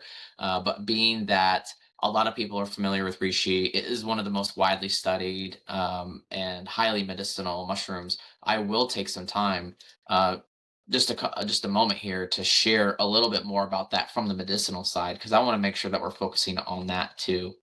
So give me just a second here. I'm going to share my screen. Yeah, I think the three that people probably know of the most when it comes to uh, benefits like that are reishi, like you said, but also shiitake and maitake, because those three over the past, whatever, 15, 20 years, there's always the trends every year or 2 years, whatever, where there's some new thing is like the thing that makes you healthy, right? Right. Acai berry or whatever, right? There's always something that comes out that this is going to be the miracle that gets you. And there for a while, there were all these combinations of reishi, shiitake, and maitake that were coming out because I think there had been some big paper on anti-cancer that had come out. And so Oh, all of a sudden, everyone started putting these into their formulas, right? yeah. Yeah, and it's all valid, it's all real. Yeah. But it doesn't stop at those. So like reishi, for example, is really beneficial for the immune system, and some of the compounds responsible for that are the beta glucans as well as the triterpenes. And funny enough, I was talking about water soluble and alcohol soluble compounds. So the beta glucans, which with people that are a little familiar with medicinal mushrooms and why they're helpful, have usually heard of the term beta glucans. It's actually a type of sugar, but it's a healthy sugar. It's a sugar that it doesn't raise your blood sugar. Actually, as a matter of fact, a lot of them can support your blood sugar regulation. But your microbiome ferments these types of sugars and it breaks them down into really highly medicinal compounds that help feed your microbiome. They have a lot of antibacterial properties that suppress pathogens. They support your immune system and all kinds of good things. Those are water soluble. So a lot of these medicinal mushrooms, as well as the edible ones, that's why even making a tea or throwing them in soups or cooking them, you can easily extract those beta glucans. Now the triterpenes, those are alcohol soluble. So, you know, if you have just a reishi tea, there might be a little bit that gets extracted into it, but you're not getting those terpenes. And one of the most well-known ones that I have listed here is the ganoderic acid. There's also a number of other ones like the leucinogenic acids. There's the ganodermic acids, lucidones. I like going down into the specific terpenes and like what are they finding with these. And the thing is there's still ones that we don't even know about yet. But from a high level, reishi is really helpful for the digestive system as well, but it's not one of its strong suits. Uh, I would say the keystones. Every mushrooms in general that are medicinal, a lot of them have a lot of overlap. They're great for the immune system. They're great for the digestive system. But a lot of them also have other keystones too. So when it comes to reishi, from my perspective, the cardiovascular system is one of them. Mm. You'll see that I have listed heart disease here, atherosclerosis, and heart palpitations. And I don't have this here just because, like, here's some examples of cardiovascular conditions. I have these words here because this is what I took from the research, that it was being found that they are helpful for individuals with these specific conditions. And so, any health condition that you see on here, actually, I have extrapolated from research, and I do widely share all my sources, and I'm happy to share. If anyone wants to reach out to me, I will share my entire bibliography because it's good information to have. The liver, as I mentioned earlier when we were talking about the drainage enhancer cellular solution product, I mean, look at it. It kind of looks like a liver, right? It Uh, does kind of, yeah. it kind of looks like a kidney too. It's a really downstream pathway, detox pathway friendly mushroom. So things like hepatitis, non-alcohol fatty liver disease. And then when it comes to the kidneys, like chronic kidney disease and even acute injury. And then just a list of some other areas. I would say blood sugar regulation is one, as well as supporting natural detoxification, which if you support the liver, you're supporting detox. But in Absolutely. particular, because of the upregulation of glutathione and SOD, superoxide dismutase. But it has been shown to be helpful with neurological conditions, right? So I wouldn't say it's quite as much of a heavy hitter in the neurological area as lion's mane, but there have been some success with like individuals with Parkinson's and Alzheimer's and things like that. And they're great sources of nutrition. They don't just have compounds like vitamin D, copper, zinc, selenium, potassium. So you're hearing minerals. Minerals are the spark plugs of life.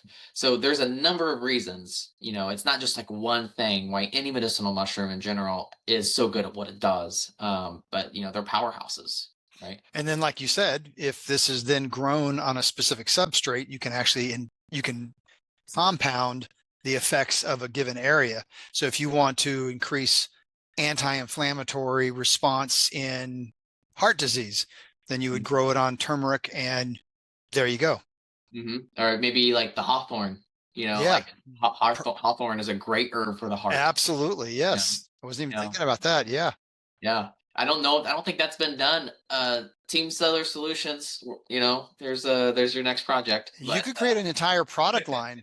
You really could. You could create an entire product line based on a very focal area, looking at putting those mushrooms on very specific substrates to target specific problems. I think that's an incredible idea. Once again, we'll wait for our check to come in the mail for that idea for that. So yeah, absolutely.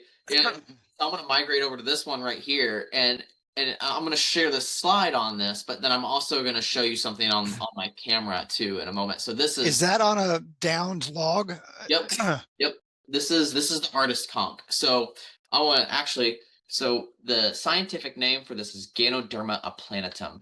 And actually, let me go back to the Rishi slide. Ganoderma sugae. They're in the same family, but they're different species. So Ganoderma aplanatum is especially in the Midwest and hardwood forests in generals where you're finding oaks and maples and cottonwoods and things like that. This is a very abundant mushroom. It's a shelf mushroom, which means it grows out like a shelf, like you could set something on it. It's a polypore mushroom. It's a saprophytic, right? So now hopefully some of you are kind of catching on a little bit. The saprophytic mushroom is growing on something that is dead or decaying. So yes, it's a down log like you asked. So, but the Ganoderma aplanatum is basically like the brother or cousin of reishi, however you want to call it. It has a lot of therapeutic overlap. So you're going to see a lot of the same things here. So I can go into the immune system, a number of cancers, digestive system, diabetes, detoxification, helping the liver, and things like that. And there are even similar compounds like ganoderic acids, right? Is also in this mushroom that you can find very commonly. And in my opinion, it's very easy to identify. However, one of the keystones for this one is the respiratory system, and it was actually Mhm. traditionally used by Native Americans, for example, to help treat like respiratory illness, viral respiratory illnesses, bronchitis, and things like that, for hundreds and hundreds of years. But now modern science understands that this mushroom in particular is really helpful for things like that. So Interesting. yeah. And so one of the, things that I want to share a little bit here about this one, I'm going to go on camera here, is one of my, prized forages. And I actually have to back up. Yeah, that's the giant you talked Yeah. about. And that's a conch. This is the artist conch right here. I mean, and this funny thing is let me hold up the Rishi, you know, it's, well, very different in size, Yeah. but grows out like a shelf. It was growing out from the tree like this, you know. So was this growing out like this. Both a bunch of tiny pores underneath. They're different colors, but I mean, this thing, it looks like a dinosaur. It feels like wood. They're beautiful. That's one reason why I just really appreciate fungi in general because they just look like they're from the old world. They look Yeah. Yeah. Yeah. otherworldly to me. There's just something about them that is ancient, and I just can't get enough of it. But this was actually foraged on good friends of mine. They have some land actually in Ohio, and I could not believe that this was growing because this was a patch of, I would say, I wouldn't call it old growth, which is where you're going to find the most amount of mushrooms and the most amount of plants in general. You're going to find the most diversity in an old growth forest that hasn't been clear cut and had to regrow again, right? It makes a huge difference when it's a completely undisturbed wilderness. And but like I said, it wouldn't be considered old growth, but it was definitely old growth for that region. It was an area that was surrounded by cornfields, soybean fields, modern agriculture. So it was kind of siloed in the small area. It had always just been protected for whatever reason, and it was a part of my friend's land. And they found this, and they had me come out and look at this, and they were like, "What is this?" And I'm like, "Well, this is amazing, an amazing artist conch, and like you guys are very lucky to have this." And they ended up selling their land and everything, and so when they were working on buying it, they knew that there was some interest by some logging companies potentially for that land. And so because of that, they said, "Hey, like we want you to come out, and we would love for you to take this because we don't know how much longer it's going to be around." So I'm not going to be cutting this up and processing this. I bring this around to my workshops, and so that people can kind of see this, and it just brings a wow factor, you know. It was about 20 pounds when I took it off the tree. I had to I had to utilize a hatchet and a hammer and be really careful. And there was actually two of these. There was another one just as big that was growing up above it. And my buddy Jason, that he's actually so I the majority of the fungi that I forage for my tinctures, I do wild forage myself. But lion's mane and reishi at this time are not wild foraged because I don't find enough in the wild. But he grows them organically. But I mean, he's extremely smart at what he does too, and he likes to go out and forage. He's one of my buddies I go out with, but he will find a specimen like lion's mane. He takes a tissue sample of it, so he just like cuts a piece of the mushroom off, or he'll take the whole piece or whatever, and takes it to his lab, and he can grow more mushrooms from that tissue sample. So Interesting. those are the ones that I use. They are wild strains that he actually got from the wild. They're not wild foraged, so it's at least a step closer, which is really cool. So it has Well, those I know in your old residence you were growing mushrooms on like pieces chunks of log that you had on stands, and you were growing mushrooms on those. I'm assuming that's not happening now with your new situation, but Mhm. you were doing that before. How do you make a mushroom grow on a log that you've attached to a platform? Yeah. Yeah, that's actually that's quite easy to do, really. So one, as I was mentioning earlier, that certain mushrooms like to grow on different kinds of logs. So like if you're wanting to grow a lion's mane, or if you're wanting to grow a shiitake, then you're gonna want to have a hardwood. So whether it's oak, maple, cottonwood, insert other hardwoods here. So you want to check and make sure that you can have the right log. Two, one of the simplest ways to do it is there's a lot of companies now that are selling basically they're wooden dowels that are it's called spawn, but wooden dowels that have grown the mycelium of that mushroom into the wood. And Huh. so you drill a hole, you have your log, and ideally this log is something that's been freshly cut. If you just go and take like an oak log that's been sitting out for a year, it's probably been colonized by other fungi by that time. Like, so good Interesting. luck Okay. trying to. So you want a clean slate. So given that these mushrooms are saprophytes, they grow on dead or decaying matter. Like a freshly cut um, big log of a maple tree, and taking that and then drilling holes in it, like all around it, just a couple inches apart, and you buy these wooden dowels, put them in there, and then you seal it with some wax, some beeswax, to protect it because bugs love to eat mycelium for the health benefits, and also nutrition. So you want to seal the little wooden dowel in there, and so you have these wooden dowels that you've inserted all around the log, and then now, just like any good plant, you need to water it. Right, mushrooms are mostly water. So whether you have like a tub, like I had a big plastic tub that my logs would fit in, and I would fill it up with the hose and just let the logs soak overnight, and then I would just lay them out. And now it's going to take some time. Usually it's a minimum 6 months. Sometimes it's a year. Some species can take longer, but if you keep them wet and you just keep them like they're not getting all dried out all the time. Usually within a year, you're going to start having mushrooms growing out of it, and they can grow out of that log for many years. And so you can just go in your backyard and Interesting. Hmm. hey, got some shiitakes. Honey, we're having shiitakes for dinner tonight. And let's go and chef them up. So Well, speaking of that, there's another thing I want you to address because you touched upon this in our last conversation, and that was when it comes to cooking. You mentioned shiitakes. I love shiitakes, but the the stem of the shiitake, I guess is what I'm thinking of, can be very tough, almost fibrous. But Mhm. you talked about cooking things for a much longer time period than I think a lot of people think they're supposed to cook them for because of that exact reason. Yeah. Yeah, actually, I think it was actually my talkie that we were discussing because when we did our first practice run, as I'll call it, I had actually foraged my talkie that morning, and You had yes, it in a soup. which the same thing, like the stalks can be a little tough, and this can be general for a number of mushrooms. So a lot of people will cook mushrooms, in my opinion, not enough. Mushrooms are something that like you could definitely cook more uh, than versus like broccoli or something like that. Like especially if even like obviously for those of us that are nutritionally minded, we're trying to preserve nutrients. But a lot of mushrooms are really heat hardy.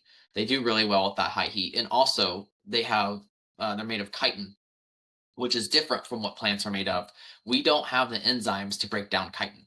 So like when people eat like for example like raw button mushrooms on salads, I'm like I mean people like them, but you're not getting any of the nutrients. Really, Right. you're not really getting much. It's like corn. If you swallowed a little kernel of corn, it's going to come out the other end looking exactly the same Very much.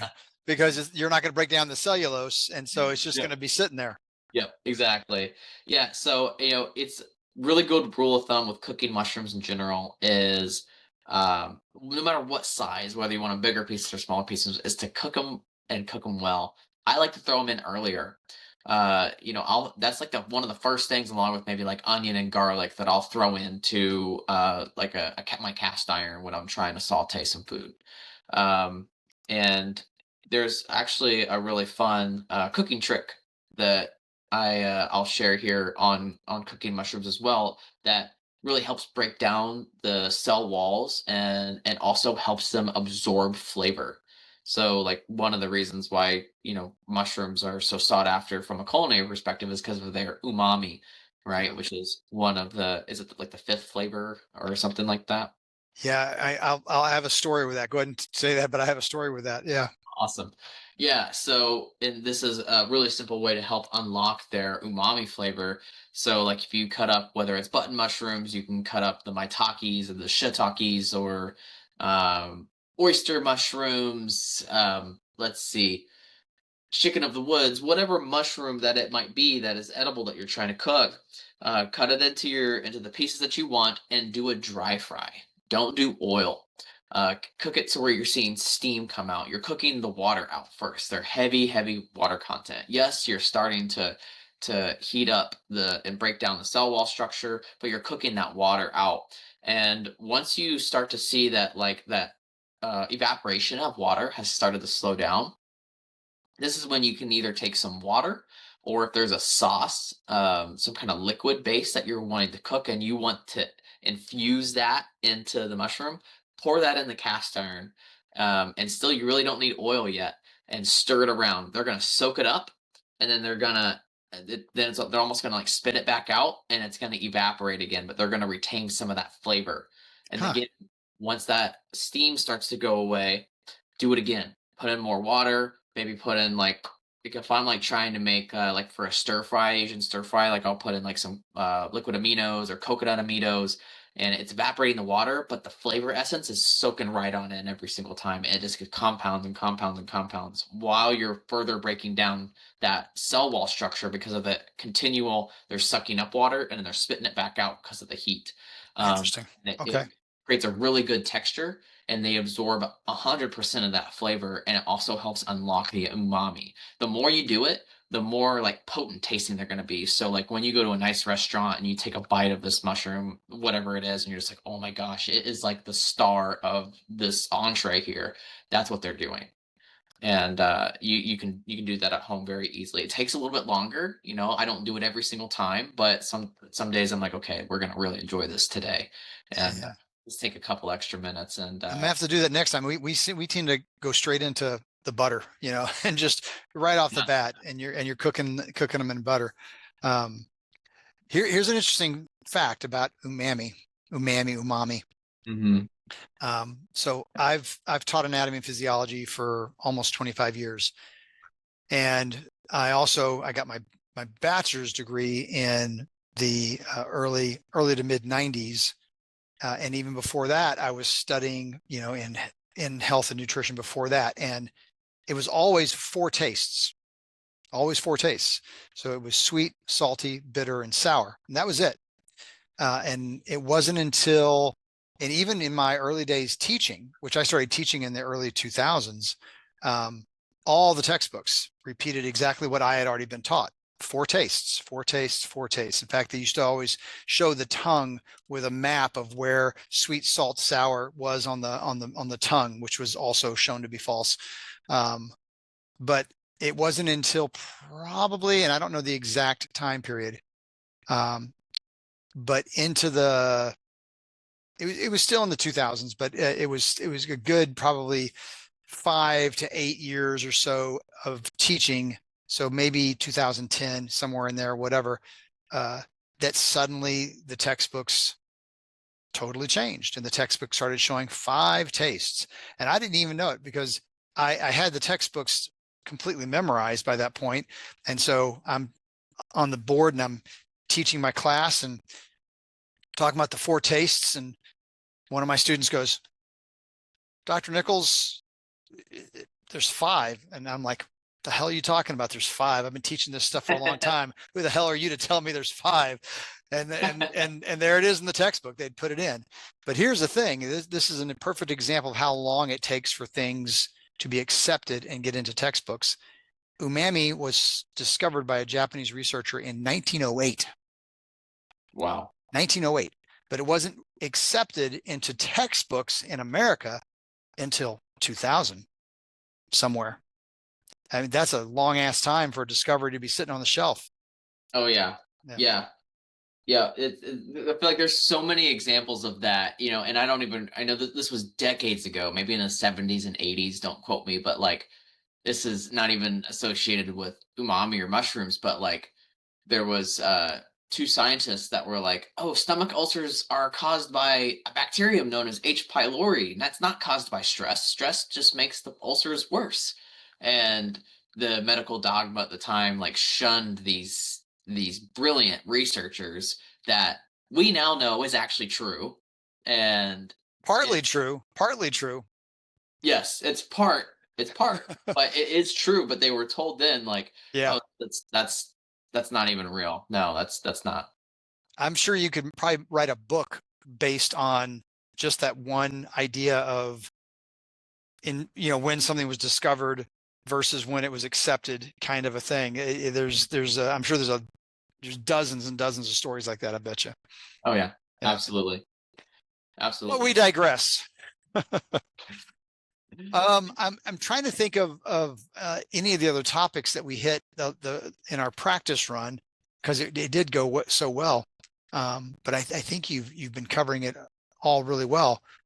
Uh, One thing I do want to make sure we get in before we start wrapping things up is I want you to talk in a little more detail about your product line Yeah. of products. But is there something else that you can think of that you want to talk about, or that we hit upon last time that was really good that we're forgetting this go around?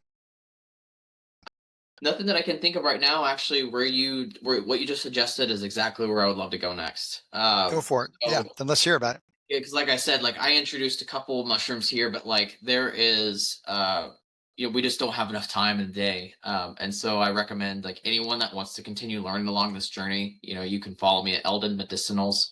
I know that Dr. Michael is gonna post this in the show notes and everything, but I'm Yep. on Instagram. I'm also on Facebook, but Instagram is my preference. You can reach out to me on either, and I will still respond to you. I also have email, Tyler at eldonmedicinals.org. But I have my wild forage mushroom tincture line that I make completely from forest to bottle, and it's just such a joy to be able to to do this, and it's a passion that is something that I probably will be doing all of my life. There's a number of fungi that I feature. I know we've talked about reishi today, turkey tail, lion's mane, yes, all of those. Chaga is another one, the red belted polypore, the artist conch, the tender polypore. You know, I know last time I did a lot more of showing some of these, like for Oh example, yeah, like that's the the horse hoof, right? yeah, yeah, great job. Yeah, you remember that. I mean, this one in particular, doesn't it kind of look like a horse hoof? It Like does, yeah. they both do. But this one is like people don't know about this, but it's extremely abundant, especially in the arboreal forests, like in northern Michigan. I also was finding this when I was in Vermont. So like the more northern, like more like winter kind of climates and things like that, it loves to grow in those biomes because of the trees and the environment that's available there. But like, that's people don't know about it, but liver, number of cancers, blood sugar regulation. I mean, it's wonderful for those things. Birch polypore is another one that I utilize. And yeah, I think that's all of them for now. But that's just what I started off with, and I'm just getting started. So I'm making my dual extract tinctures, and I'm also even here soon. There's a lot of people that have been waiting on this because the people that have tasted this tea that I make, I call it my community. Uh, it's a chaga and herbal based tea blend that is absolutely delicious. You would never think that there's mushrooms in it, and it's actually naturally sweet because I have marshmallow root in it as well too. So it's really soothing, it's really nutritious and very good for you.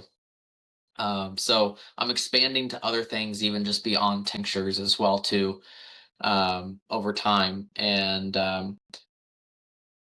I would say that I think the direction that I'm going to continue taking things is trying to just share and teach people as much as possible that in the natural world around us is so much medicine. And if we can reconnect with our natural world, the more and more that we can do that, the more and more that we're going to learn more about ourselves, the more and more that we're going to connect with God, we're going to connect with spirit. And I think there's a lot of disconnect there. And so there's much more to this for me than just making tinctures and things like that. But I have several individual products that have like one mushroom. So there, I have the reishi tincture, I have the lion's mane tincture, turkey tail tincture, and then I have two blends at this time. And I have ideas to expand on this. And I'm going to share my screen Please, please. and so that I can share it a little bit better. So like, and I'm in the middle of rebranding everything. So what you're seeing in this photo now are my old labels, but my graphic designer just sent me what should be the final version that's ready for print of my new labels. As I'm changing from my previous name was Magic Forest Medicine. I have changed it to Eldon Medicinals. So I have reishi, lion's mane, and turkey tail, and I have wild healing. Wild healing is a completely wild foraged blend. It features chaga, it features the tender polypore, the birch polypore, now the red belted polypore. The and first version did not include that. Artist conch and turkey tail. So that's why I call it wild healing. So it's a blend of six. And then the birch medicine blend, it's also a completely wild forage blend that has three: chaga, tender polypore, and birch polypore. Now, you may have noticed that those three are also in wild healing. So why would I make another blend that has the same three? The reason is actually I mentioned this earlier. In the birch tree itself is something called betulinic acid, and all of those mushrooms that I just described extract betulin from the birch tree, and so there's a much higher amount of that specific terpene in the birch medicine blend. And so for individuals that are seeking those particular benefits from betulinic acid, as well as all of the other benefits that come from chaga, tender polypore, and birch polypore, there's going to be a higher degree in there versus like there's going to be more of a diversity and extremely well rounded of in wild healing. And so What are some of the benefits that science has shown that betulinic acid promotes? yeah. Yeah, it's extremely anti-inflammatory. Like we were talking about the product Inflam earlier, like it is Right. a powerhouse for inflammation. I like to say it eats cancer cells. Yeah, it's really that is one of the reasons why I like chaga. There's a really cool story that I invite everyone to Google the Chaga Cancer Ward studies. Go and read about that. It's really fascinating because it's partially because of the betulinic acid that is present in anything that you are able to obtain that is grown off of birch tree. And it doesn't just have to be the white birch. There's a lot of different kinds of birches. They all have betulin in it. Now if I understand correctly, the white birch has a higher amount in it. And that is actually what I forage all of these fungi off of. And I mean, even the tinder polypore that is in that blend, this will grow on other trees besides the birch tree. It'll grow on alder, it'll grow on aspen, but I only forage it from the birch tree for those purposes. Hmm. So like both of the blends in general are going to be super well rounded because, like I said, a lot of mushrooms have a lot of overlap. So you're getting a lot of compounded similar benefits, like for the digestive health and immune system in general. But chaga is really beneficial for blood sugar regulation. It's really helpful for your liver. It's yes, it has like those good gut compounds that help your microbiome, but it's really soothing for the gut. Like people that have issues with like stomach ulcers or inflamed gut lining and things like that, ulcerative colitis, have shown a lot of benefit from consuming even just the chaga tea. But in this, I have it in dual extract form. And and chaga is, let me a quick note on chaga is it's one of the most famous and well-known medicinal mushrooms, but it is over harvested.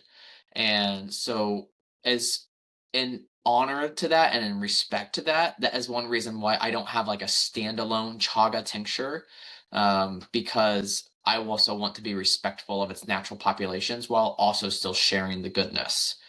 Because there is a way to sustainably harvest this, and I do use sustainable harvesting practices. I find way more chaga than I take, and the beautiful thing is with a lot of these is they are so dense and so hardy that I am able to leave a woods barely putting a dent really in what it actually has. But a lot of these are perennials and they grow for decades. So if you do harvest them, you want to be mindful that you're going to use it and use it in its entirety with respect. So uh, yeah, You mentioned the betulinic acid, and you mentioned it being an anti-cancer type of thing.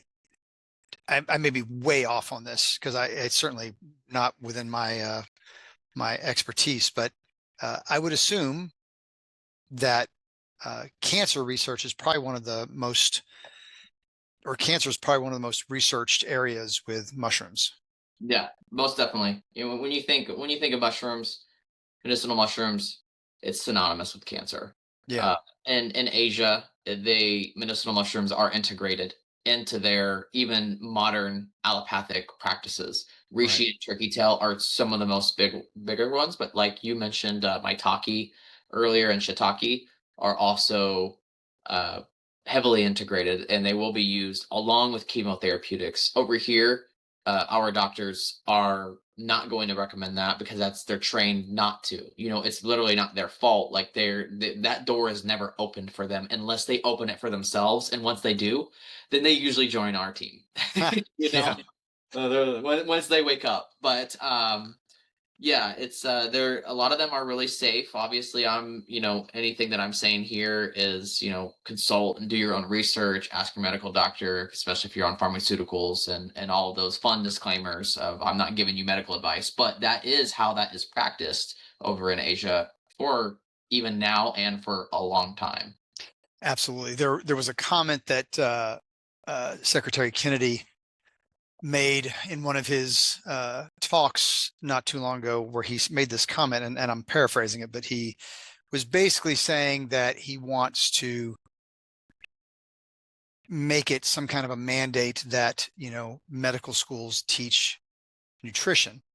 Um, and there were two things I immediately thought. Number one was you shouldn't be able to mandate the schools to do anything. The schools get to choose that, and shouldn't have government getting involved in that. That was one of my first things. And I love Secretary Kennedy. Everything he says is golden to me for the most part. But Yeah. my biggest thing was this: you are correct.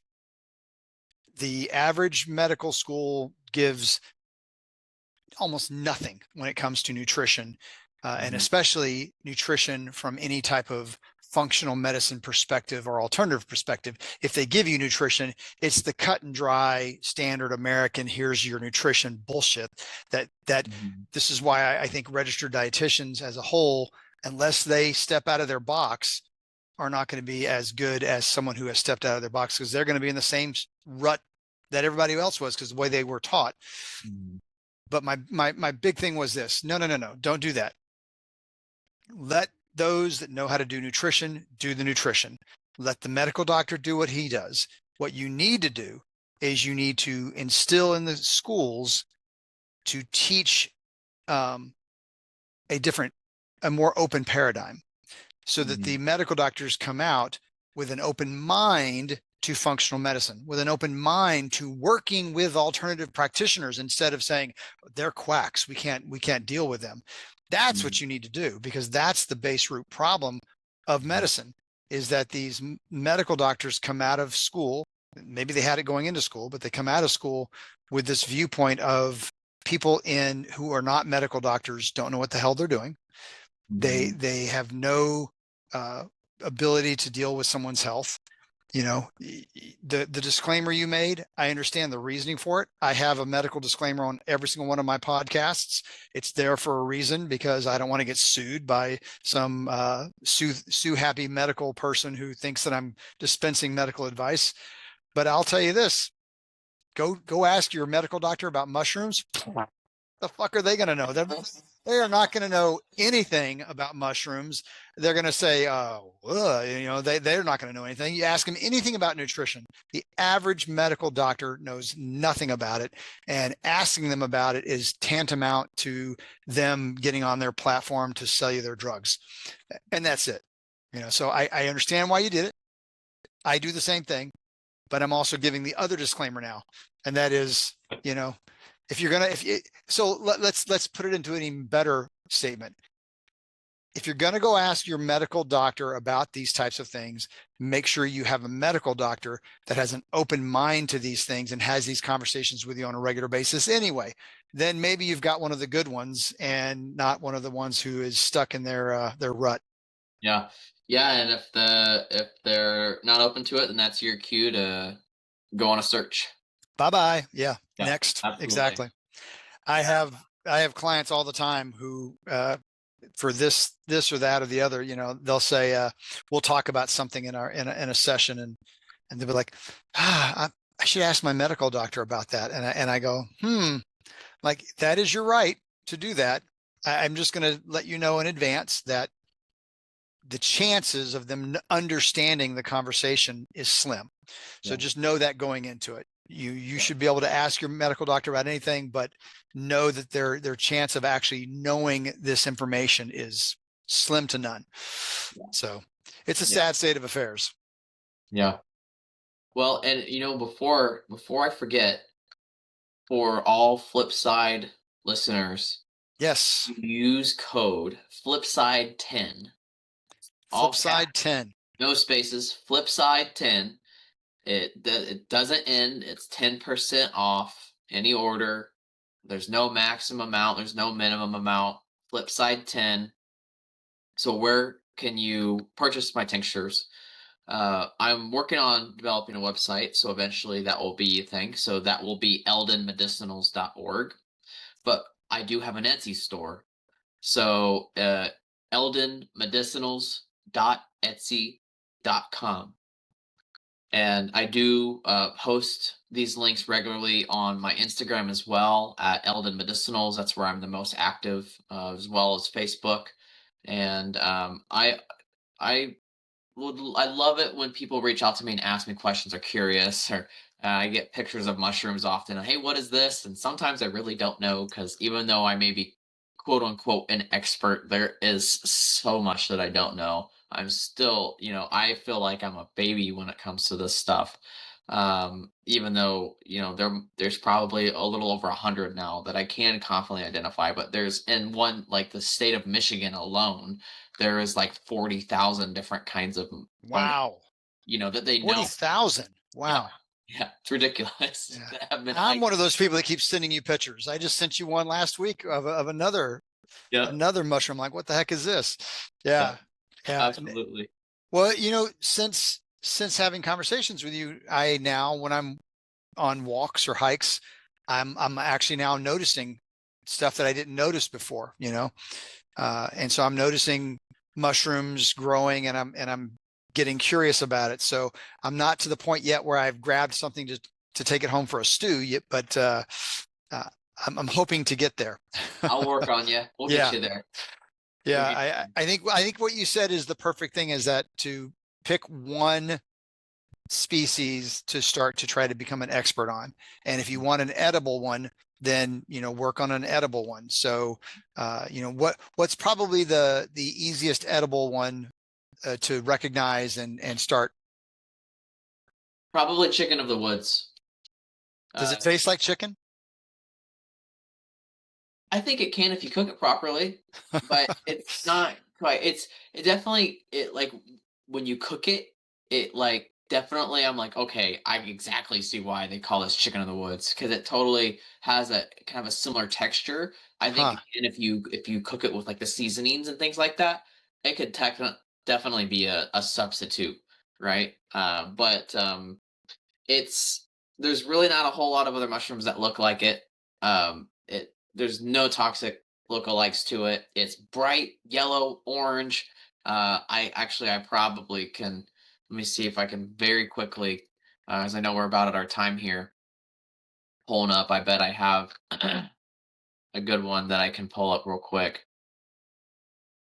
It's not going to be able to be my photo. I wanted to see if I could pull up my photo, but it's very easy to identify. It sticks out like a sore thumb. All And right. where do you find it mainly? Hardwood forests. So growing off of, it's a saprophyte again. It's a shelf polypore. So it grows out like a shelf. It's growing on something dead. It's growing on, hardwood forest, oak, maple, cottonwood. So as you can see, it's orange and Oh, yellow. wow. Look at that. Yeah, this is Looks a like something that belongs, like it looks like coral. yep. Yeah, this is a really big find right here. Wow, look at that. You see that, And you can be pretty confident that this is what you're looking for. That and this what do is you do? You just take a knife or something and pry it off the. Yep. Yep. Yeah, you can take a knife. I like to take a knife and I'll just like so you're not cutting into the tree, but you're like leaving a piece of the stem is technically like a really good way to do that, because the when you expose uh like when you rip it off the tree. I mean, if you do it a little bit, it can be okay, but it exposes the mycelium, and that can pose a risk to damaging the organism. But they usually bounce back pretty good. But it's just trying to be respectful and just cut it off like near to the tree. And plus, the stems that are growing right out of the tree are usually the most chewy, hard parts. But like, just this past week, I had a bunch of my Takis, and I have a bunch of leftover birch polypores and a bunch of leftover pieces of artist conchs. And so, from making tinctures, and like I